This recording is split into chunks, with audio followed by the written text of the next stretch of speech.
শাহরুখ খান, রণবীর কাপুর, সালমান খান কে কি মনে করলে এটা আমার পার্সোনাল ব্যাপার না। লাস্ট উইকেও আমার 3-4টা ছবি আসছে, একটা না 4টা ছবির কথা আসছে। আমার কাছে এখন মনে হচ্ছে যে আমি খুব চুজ করে করে ছবিগুলো ধরবো। আমি হুট করে প্রোডাকশন পেলে আমি ধরছি না ছবি। আমি অনেকগুলো ছবির ভিতরে ছেড়েছি। আর আসলে অ্যাক্টিং করার আগে বা ছবি শুরু করার আগে অনেক কিছুই আউটপুট বোঝা যায় না, যখন করতে যাওয়া যায় তখন বোঝা যায়। যেমন আমি এটার পোস্ট প্রোডাকশনে যাওয়ার পরে বুঝতে পেরেছি যে পোস্ট প্রোডাকশনটা অনেক বেশি ভালো হয়নি আর। তো সেক্ষেত্রে আমি এটা নিয়ে কথা বাড়াতে চাই না।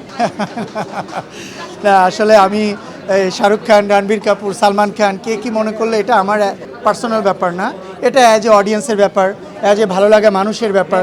তাই আমরা ভালোবেসে আমি আমার ছেলেকে যে কোনো মুহূর্তে যে কোনো নামে রাখতে পারি। আমি আমার বন্ধু আছে, কাউকে আমি ইমরান হাশমি বলি, কাউকে আমি আফতাব বলি। কারণ আমার যেমন আমার হচ্ছে নাদিম, আমার এক ফ্রেন্ড আছে, ওকে আমি সবসময় বলি যে তোকে দেখতে আফতাবের মতো লাগে। তার মানে এই না যে সে আফতাব। তো একজন ভালোবেসে একজন মানুষকে সম্বোধন করতেই পারে, এটা আমি কোনো কিছু মনে করি না। একটা আর্টিস্টের স্বপ্ন থাকতেই পারে যে তার মতো হতে হবে। সো আমি একজন স্বপ্ন দেখতেই পারি যে আমি শাহরুখ খানের মতো হব।